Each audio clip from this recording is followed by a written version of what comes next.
Thanks for watching my video today.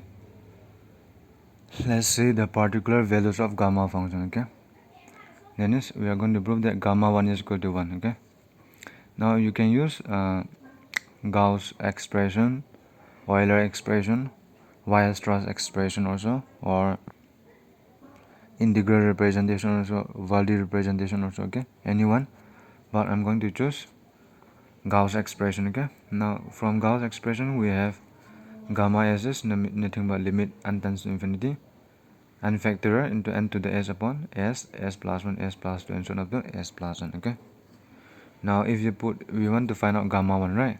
So if you put s equal to 1, so gamma 1 is equal to limit n tends to infinity n factorial n to the s is nothing but 1, right? So n to the 1 is just n upon, if you put here n, s equal to 1, so 1, so 1 plus 1 2, 1 plus 2 3, and so on up to n, and this will be n plus 1. Okay, so we just limit n tends to infinity n factorial into n upon up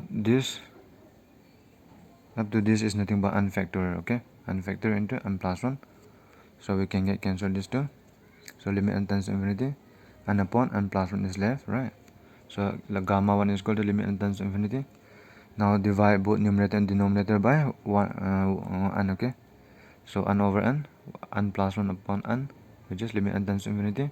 So this will be 1 upon, this will be 1 plus 1 over n. So this is equal to 1 over 1 plus, if you put n equal to infinity, 1 over infinity. Okay, which is equal to 1 over 1 plus, and 1 over infinity is tends to 0. Okay, it will tends to 0, so it will be 1 plus 0, which is just 1, which implies that our gamma 1 is nothing but 1. Okay, so our gamma function, or the Euler gamma function, or sometimes we call it Euler second integral also. Okay, so then is gamma 1 is equal to 1. Okay, now let's see about gamma 2. So gamma 2 is also equal to 1. How is that? Now here let's use the integral representation. Okay, so then is gamma s is integral from 0 to infinity e to the negative x to the s minus 1 dx. Now if you put s equal to 2, okay, you get gamma 2 is equal to integral from 0 to infinity e to the negative x to the 2 minus 1 dx, which is integral from 0 to infinity e to the negative x. 2 minus 1 is just 1, so it will be x dx. Okay, now this is easy, right?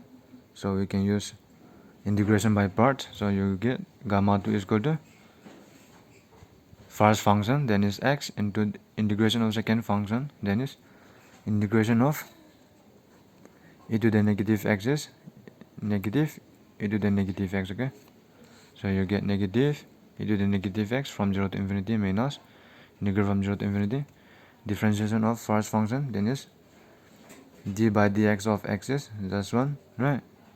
And integration of second function is negative e to the negative x dx. So if you put here x equal to infinity, this will be 0. If you put 0, this will be 0, meaning this whole term will be 0, and minus minus become plus. So integral from 0 to infinity e to the negative x dx, which is, if you integrate this, negative e to the negative x from integral from 0 to infinity. So if you put infinity, then you will get 0.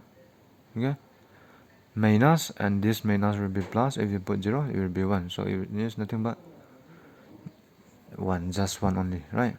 Therefore gamma 2 is equal to, is also 1. Okay, so gamma 1 and gamma 2 are likely to be same, right? Now let's see about other value also. Now let's see about gamma 3. So gamma 3 is equal to 2. Okay, this time. Now we are going to use the functional equation, then is gamma of s plus 1 is equal to s gamma s. Okay, so in order to get 3, if you put s equal to 2, right, gamma 2 plus 1 is equal to 2 times, this is 2 times gamma 2.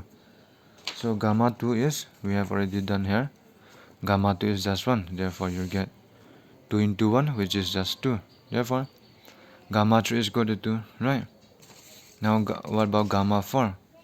Now we are going to use the factorial notation. Okay, then is gamma s is s minus 1 factorial. Okay, so at s equal to 4, we have gamma 4 is equal to 4 minus 1 factorial, meaning 3 factorial, which is 3 into 2 into 1, which is 6, right?